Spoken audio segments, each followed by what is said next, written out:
question is, what filters are you using to make decisions?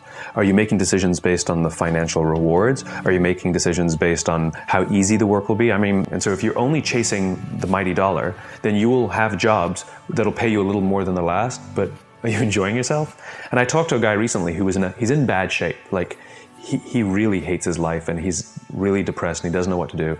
And so we were going through all his old jobs, you know, and I said, give me a job that you've loved. And he hadn't. Every single job he's chosen out of college, he picked because of the money. And if something offered him more somewhere else, he took it, you know, regardless. And the amazing thing is he plateaued, because if you're only chasing the result, if you're only chasing the thing that makes it easy, right? Then eventually you will get bored, or they'll get bored of you, right? And you plateau. In other words, chasing the almighty dollar, if that's your only thing, it eventually flattens out. Whereas if you're chasing the thing that excites you, the human beings to be around, the work that excites you, the stuff that you can get passionate about, you know, the irony is you'll actually make way more, right? Because you're excited and they appreciate your excitement and they reward your excitement and you're better at your work because you want to work harder and all of that stuff. You don't have to strain to work harder. So decision making is simply a matter of filters, you know? And so I've made decisions in my life that I would rather be happy than right. I'd rather do good than get rich. And so the decisions I make put me in positions where when I leave any engagement, when I leave any meeting, I feel that I've contributed, right? Rare are the times anymore where you walk away going, just think of the money, just think of the money, think of the money, you know? Because it doesn't feel nice. And the experience I have, I don't enjoy traveling to them and I don't enjoy traveling home. Where if I have an amazing experience, I am looking forward to getting there and I'm excited when I leave. Yeah. You know, so it's just decision making is just a matter of what filters you use. People misunderstand money. Okay, just like fundamentally. And it's actually not money, they misunderstand themselves. They misunderstand what they actually want. What people want is fulfillment. What people want is to feel good. And they think that, wow, if I had, and here's the truth, what they know is when they buy something, it does feel good. Right. And they know, if I could buy my mom a house, like that would feel good. If I could buy her a big house, a fancy car, make me feel good. And it is all 100% true. Buying a fancy car will make you feel good. Buying a big house will make you feel good. But it makes you feel good the way a bowl of ice cream makes you feel good. It's momentary happiness. It's transient. It will go away. The hedonic reset point. So you buy the big house and all of a sudden that's normal, baby. And so you really have to stop and, like, A, remind yourself to be grateful for that, but B, recognize that all the things you thought money was going to bring you, it brings you something completely different. And if you want fulfillment, fulfillment is about being something, becoming something. It's born of suffering. It is not born of having a cool car, because you want a cool car because of the way you want other people to look at you. Right, and the way that will make you feel when you think that they look at you like that. Exactly. So it's tenuous at best. And it hinges entirely on them actually looking at you that way. So now you're somebody else's pawn, because they can turn on you at any minute. So that's never going to bring you lasting fulfillment. It's not stable. It doesn't make you feel strong and rooted. But becoming somebody, setting your sights on gaining certain skill sets, of feeling a certain way, of being calm, being, you know, full of gratitude, like all the things from a neurochemical standpoint that we read as good, like none of money can't touch those things. So working on what I call framework happiness is the key to all that stuff, and money can't give you framework happiness. And so I was going through, I was just going through the motions of continuing to climb the ladder. And there were these guys who I really aspired to be like, and I had this whole plan laid out for myself. Right? I was going to be a vice president by age 32, a senior vice president by age 35, a C-level executive by age 40, and then you're set, right?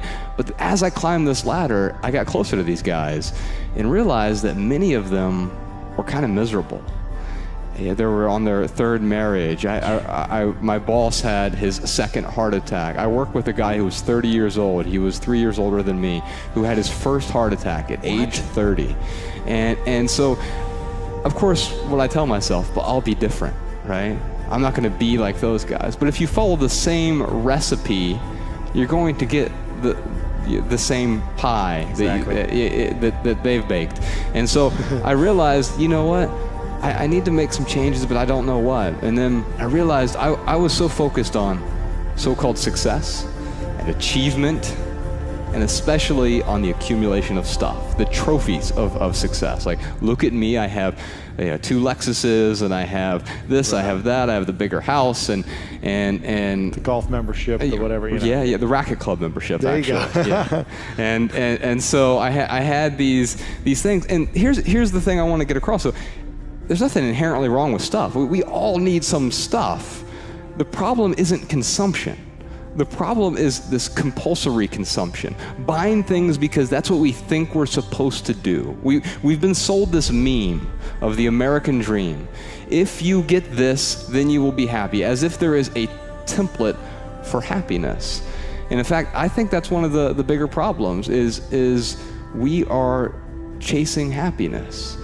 And for the longest time, that's what I did. I chased happiness. Shitty things are going to happen to you if they haven't already, and I'm sure they have. Many tragedies have befallen every person in this room. And what I want you guys to recognize right now is thank God. Because those are the things that weed out the sick and the weak. Those are the things that weed out the people who they don't have the fortitude to see it through. And I'm here to tell you that something is the ability to endure. My ability to handle suffering, my ability to keep going when something is boring, my ability to learn a new skill long after everybody else has gotten over it and gotten bored and they are no longer interested. All I can see is its utility. And in seeing its utility and becoming obsessed with what that thing is going to allow me to do, I endure. No matter how hard it gets, no matter how painful it is, if it lives in service of my goals, I do it. And that was the one thing nobody could see. That was the one thing when I was a kid nobody could understand. The questions you ask yourself will determine the course of your life. I had been asking myself, what do I need to do to get rich? And it left me really unhappy. So I changed the question, and I started asking, what would I do and love every day, even if I were failing? The second law of thermodynamics is that everything moves towards entropy. Life is chaos. It takes an inhuman amount of effort to bring order to that, to find success in the middle of that. So while I cannot promise you success, I can promise you failure. I cannot promise you happiness, but I can promise sadness. So if you know those are the guarantees and the other things are the things that you have to strive for, you better be striving in service of something that in and of itself is interesting to you.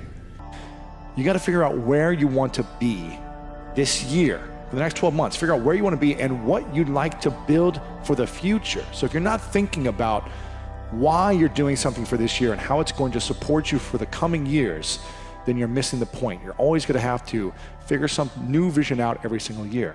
So otherwise you're just doing random things and getting frustrated because you feel like you have no sense of purpose if you don't have a vision. So you're just randomly going through life if you don't have a vision. So again, a life without purpose is setting you up for a life of unfulfillment.